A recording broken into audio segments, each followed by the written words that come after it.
Good morning student. जो अपन ने कल टॉपिक पढ़ा था उससे आगे स्टार्ट करते हैं। आगे का अपना आज का टॉपिक है स्टर्लिंग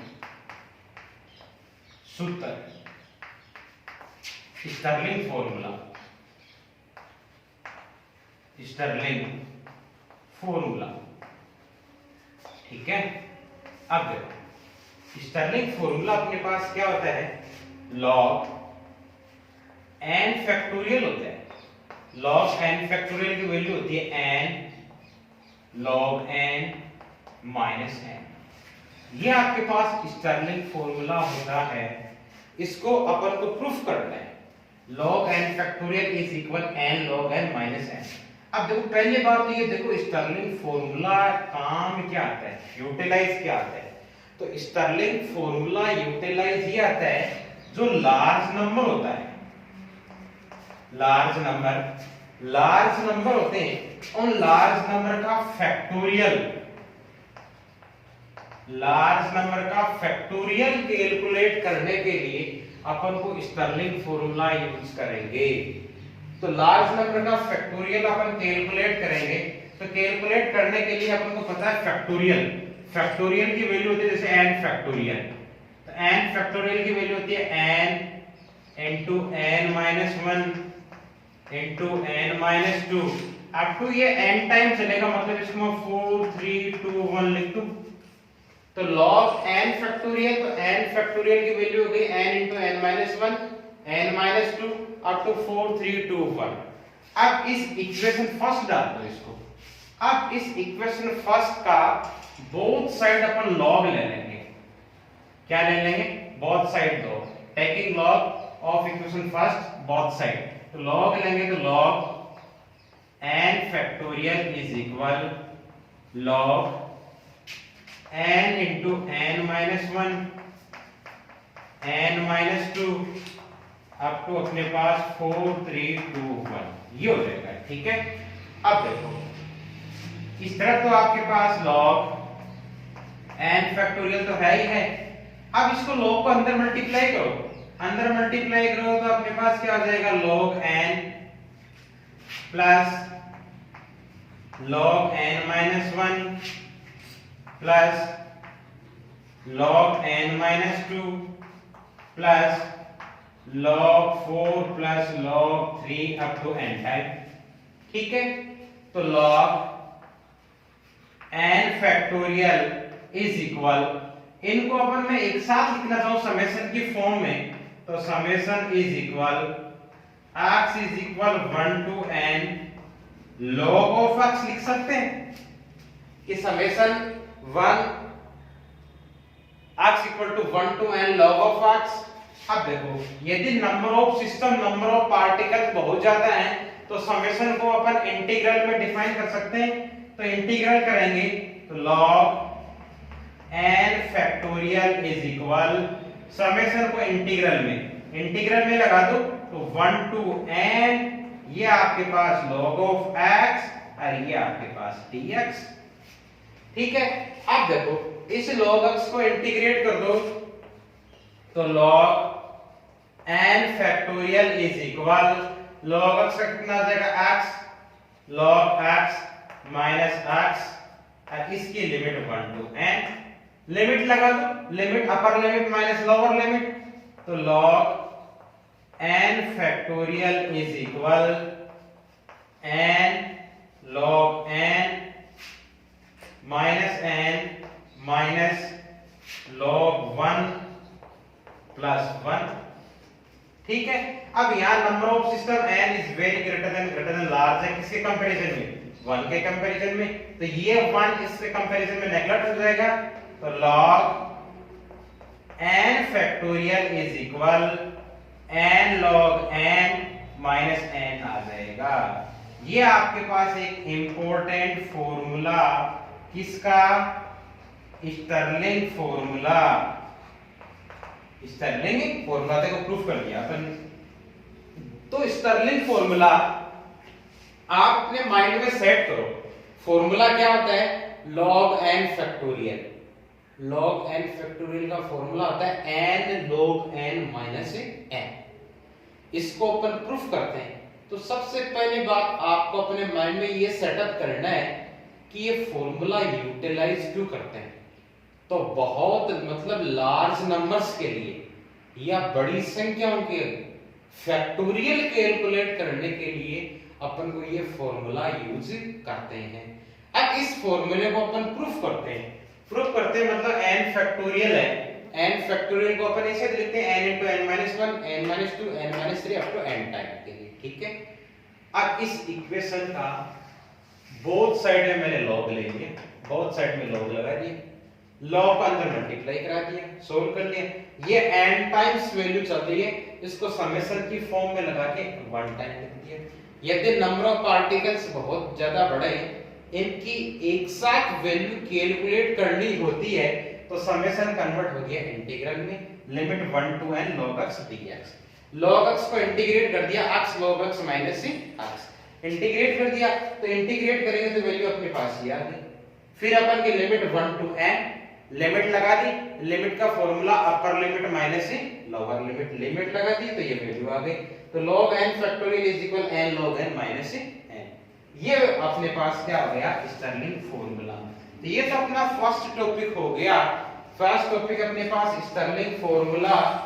स्टर्लिंग फॉर्मूले का अपन यूज क्यों करते हैं, बहुत बड़ी संख्याओं का यूटिलाइज करने के लिए, उनका फैक्टोरियल कैलकुलेट करने के लिए अपन स्टर्लिंग फॉर्मूले का यूज करते हैं। ये तो अपने पास फर्स्ट टॉपिक हो गया इंपॉर्टेंट, ठीक है।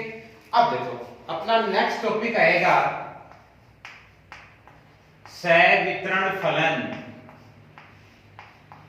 सवितरण फलन इसको बोलते हैं पार्टीशियन फंक्शन। पार्टीशियन फंक्शन, अब देखो ये इंपॉर्टेंट है। सवितरण फलन या आपके पास पार्टीशियन फंक्शन। अब देखो इंपॉर्टेंट, आराम से इसको स्टेप टू स्टेप करते हैं। सवितरण फलन, सवितरण फलन को z से इंटीग्रेट करते हैं, फर्स्ट बात।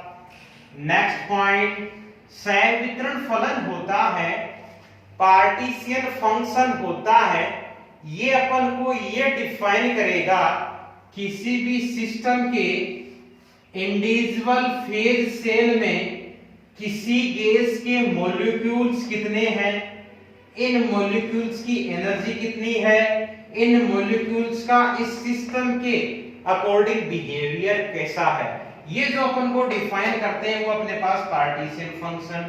Third point, partition function z is equal summation of i equal to 1 to n gi e की power minus beta of ei, ये फॉर्मूला होता है। z partition function, z partition function, gi degeneracy factor, degeneracy factor, ei energy of ith particle, energy of ith particle, beta एक parameter, फिर इसकी value beta is equal 1/kT। ये आपके पास एक partisan function हो गया। Partisan function z is equal g of i e की power minus beta of ei हो गया। तो gi तो आपके पास है डीजेनरेसी फैक्टर, इसकी वैल्यू आपके पास कितनी होती है, अलग अलग सिस्टम के लिए अलग अलग वैल्यू, जैसे gi इक्वल टू 1 भी ले लेते हैं, 2 भी ले लेते हैं। e की power minus beta of ei आपके पास क्या है, energy of ith particle, beta is equal 1/kT, z partition function. तो आपको अपने माइंड में क्या सेटअप करना है, पार्टीशियन फंक्शन क्या होता है। पहले बात इसको z से इंटीग्रेट करेंगे, ये अपन को ये डिफाइन करेगा किसी भी सिस्टम के इंडिविजुअल फेज सेल में नंबर ऑफ पार्टिकल्स कितने, इन पार्टिकल्स का बिहेवियर कैसा है सिस्टम में, इनकी एनर्जी क्या है, ये अपन को जो डिफाइन करता है वो अपन पार्टीशियन फंक्शन की हेल्प से डिफाइन होगा, वही अपन को बताएगा, ठीक है। पार्टीशियन फंक्शन का formula z is equal summation i equal to 1 to n gi e की power minus beta of ei। Z partition function, G I degeneracy factor, beta आपके पास पैरामीटर है, ई आई आपके पास एनर्जी ऑफ i3 पार्टिकल। ये तो अपने पास देखो इस पार्टीशन फंक्शन और इसकी डेफिनेशन हो गई। अब इसकी हेल्प से अपन मेन एनर्जी है, एंथैल्पी है, गिब्स फ्री एनर्जी है, एंट्रोपी है, केमिकल पोटेंशियल है, सबकी वैल्यू कैलकुलेट करके देख सकते हैं। तो अपन फर्स्ट पॉइंट अपन मैं डाल के देख सकता हूं कि मेन एनर्जी कैलकुलेट करते हैं। क्या कैलकुलेट करते हैं कि मेन एनर्जी क्या होती है, माध्य ऊर्जा। ठीक है, तो माध्य ऊर्जा कैलकुलेट करने से पहले देखो कि एक आपके पास सिस्टम है, ठीक है, इस सिस्टम की एक सेल में किसी पार्टिकल के होने की प्रोबेबिलिटी कितनी होगी, तो प्रोबेबिलिटी P ऑफ I आपके पास कितना होगा, e की power minus beta of EI upon summation of e की power minus beta of EI equation first. Probability ये होगी, मतलब किसी एक सेल में होने की प्रोबेबिलिटी अपॉन टोटल वैल्यू, ये किसकी प्रोबेबिलिटी होगी, PI। अब देखो मेन एनर्जी का formula E of I is equal PI into EI, ये फॉर्मूला होता है आपके पास। अब देखो आपके पास PI इनटू EI, PI की वैल्यू आपके पास है इक्वेशन फर्स्ट से, तो EI का बार इज इक्वल, बार मतलब मेन एनर्जी प्रेशर। ठीक है, PI की वैल्यू पुट अप करते हैं इक्वेशन फर्स्ट से, यहां वैल्यू पुट अप करेंगे, तो फर्स्ट से अपन यहां वैल्यू पुट अप करेंगे, तो e की power minus beta of EI upon summation of e की power minus beta of EI into EI। ठीक है, यहां तक ये वैल्यू हो गई। But we know that partition function की डेफिनेशन से z की वैल्यू अपने पास क्या होती है, z is equal summation of e की power minus beta of EI। ये होता है GI भी होता है, लेकिन GI यहाँ डीजेनरेसी फैक्टर, और उस डीजेनरेसी फैक्टर की वैल्यू होती है सिंगल सिस्टम के लिए 1। तो Z की वैल्यू अपने पास ये हो गई। अब देखो इसका अपन del Z upon del beta करें, तो del Z upon del beta करेंगे तो अपने पास वैल्यू आएगी माइनस ऑफ EI e की power minus beta of EI, ये इक्वेशन नंबर सेकंड। अब del Z upon del beta, और ये बोथ वैल्यू अपन इस इक्वेशन में अप्लाई करेंगे, तो EI का बार इज इक्वल e की power minus beta EI into EI की वैल्यू अपने पास कितना है, तो minus del Z upon del beta upon आपके पास ये वैल्यू कितनी है, तो ये हो गया आपके पास 1 अपॉन Z। तो सिंपलीफाई में वैल्यू कितनी होगी, माइनस 1 अपॉन Z और del Z upon del beta, equation third आ गई अपने पास। ये अपने पास EI की वैल्यू आ गई, तो EI is equal minus 1 upon Z del Z upon del beta. इस इक्वेशन को अपन अरेंज करेंगे तो EI इज इक्वल नेगेटिव अपने पास एज इट इज, इसको मैं लिखता हूं del upon del beta log Z। कोई डाउट, मतलब log Z का बीटा के रेस्पेक्ट में डिफरेंशिएट कर दो तो कितना हो जाएगा आपके पास, log Z का 1 अपॉन Z, फिर Z का del Z upon del beta. तो EI की वैल्यू को मैंने लिख दिया, इस इक्वेशन को सिंपलीफाई कर दिया, तो minus del upon del beta log Z। ठीक है, अब इस इक्वेशन को डेल्टा t से मल्टीप्लाई एंड डेल्टा t से डिवाइड करेंगे, तो EI का bar is equal minus del upon del beta log Z, तो है ही, इसको डेल्टा t से मल्टीप्लाई एंड डेल्टा t से डिवाइड कर दिया, तो डेल्टा t से मल्टीप्लाई एंड डेल्टा t से डिवाइड किया तो वैल्यू अपने पास ये आ गई, EI इज इक्वल, इसको देखो अरेंज करते हैं, अरेंज करेंगे तो minus del upon delta t log Z delta t upon delta beta, ऐसा लिख सकते हैं। इसको अपन लगा दे इक्वेशन नंबर 5। अब देखो इक्वेशन नंबर 5 आ गई। अब अपन ये जानते हैं बीटा अपने पास एक पैरामीटर और बीटा की वैल्यू अपने पास होती है 1/kT। कितनी होती है? Beta is equal 1/kT। तो बीटा इज इक्वल 1/kT। ठीक है, तो इसका del beta upon delta T तो कितना आ जाएगा? -1/kT²। इक्वेशन 6। इक्वेशन 6 का अपन यूज कहां करेंगे? फिफ्थ में करेंगे। तो E of I is equal minus del upon delta T log z delta T upon delta beta की वैल्यू पुटअप कर दो तो ये कितना आ गया? -kT²। ठीक है, माइनस माइनस अपने पास कितना आ गया? प्लस। तो E of I is equal plus तो del upon delta T log z और ये अपने पास kT²। ठीक है, इसको सोल्व कर दो एक साथ तो सिंपलीफाई फॉर्म में तो kT² del upon delta T log z। और यदि सिस्टम में n पार्टिकल्स की बात करें तो n पार्टिकल्स की E of I is equal n kT² del upon delta T log z। This is the result of mean energy in form of partition function.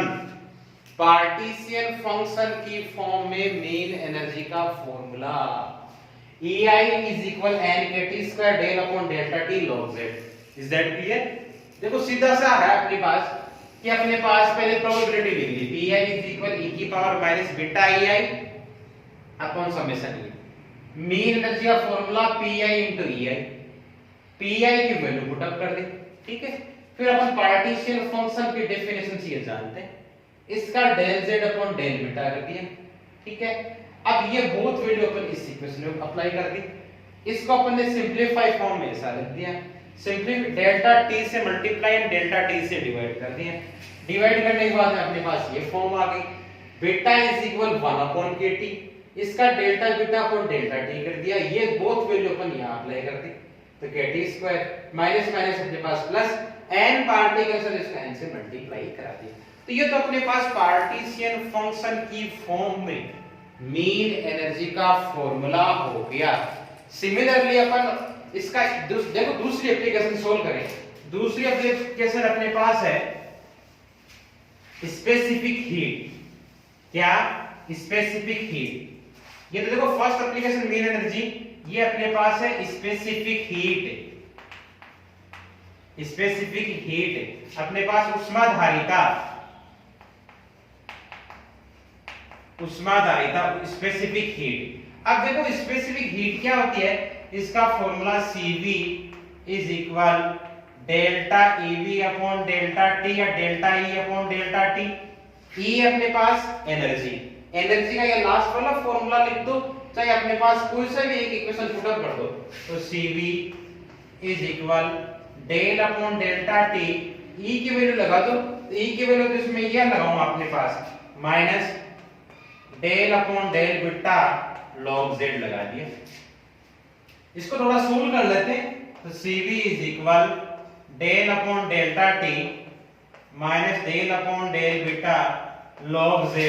इसको मैं अपने पास डेल ये फॉर्म आ गई अपने पास, इसको डेल्टा बीटा से मल्टीप्लाई एंड डेल्टा बीटा से डिवाइड कर दिए तो CV is equal del upon delta t minus del upon del beta, ठीक है, अपने पास log z और delta beta upon delta beta.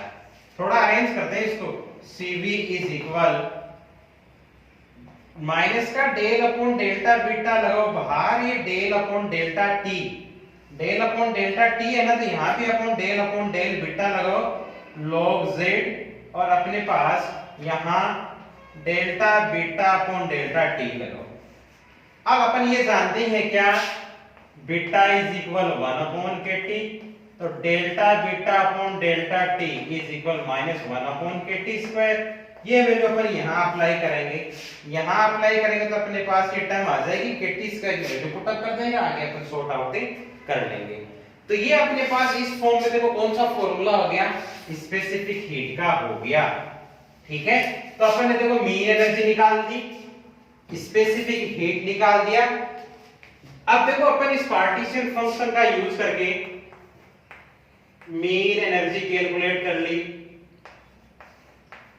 Specific heat calculate कर ली, ठीक है। अब अपन इसके कंपैरिजन में अपन और भी सोल्व कर सकते हैं, एंट्रोपी निकाल सकते हैं, ठीक है, गिब्स फ्री एनर्जी निकाल सकते हैं, गिब्स फ्री एनर्जी, एंथैल्पी निकाल सकते हैं अपने पास, और केमिकल पोटेंशियल कैलकुलेट कर सकते हैं। इसमें अपन को करना क्या होगा, जैसे एंट्रोपी है, एंट्रोपी का फॉर्मूला लगाओ S=K log सिग्मा प्लस जो आपके पास फॉर्म आती है उसमें ओनली फॉर्मूला पुटअप करो। जैसे अपने स्पेसिफिक हीट था, स्पेसिफिक हीट पे delta E upon delta T, only E की वैल्यू मतलब मीन एनर्जी वैल्यू पुटअप करो, T के रेस्पेक्ट में डिफरेंशिएट करो। वैसे इन सारी क्वांटिटीज का फॉर्मूला होगा, उन फॉर्मूले जैसे केमिकल पोटेंशियल है, chemical potential V equal to delta G upon delta T होता है, G की वैल्यू पुटअप करो, सोल्व करो। तो ये आपके पास अलग-अलग क्वांटिटीज में पार्टीशियन फंक्शन की फॉर्म में आपके पास क्या आ जाएगा, रिजल्ट आ जाएंगे पार्टीशियन फंक्शन की फॉर्म में। तो यहां तक अपने पास आज अपन ने देखा एक तो Stirling formula, log n factorial की value n log n minus n। Second अपने देखा पार्टीशियन फंक्शन, z से इंडिकेट e की पावर माइनस बीटा i की वैल्यू होती है ga डिसोसिएशन फैक्टर। फिर इस पार्टीशियन फंक्शन की अलग-अलग वैल्यूज कैलकुलेट की, मेन एनर्जी की कर ली, स्पेसिफिक हीट की कर ली, और इनके फंक्शन में अपन सबकी main energy, specific heat, entropy, enthalpy सब अपन कैलकुलेट कर सकते हैं। अब जो भी आपके पास कोई डाउट है वो आप मैसेज करके पूछ सकते हैं। सेकंड बात, इसकी जो नोट्स की पीडीएफ है आपके पास भेज दी जाएगी, इनको साथ साथ आप समझते रहो और साथ साथ लिखते रहो। आगे के टॉपिक के लिए नेक्स्ट क्लास में मिलते हैं। Okay and thank you.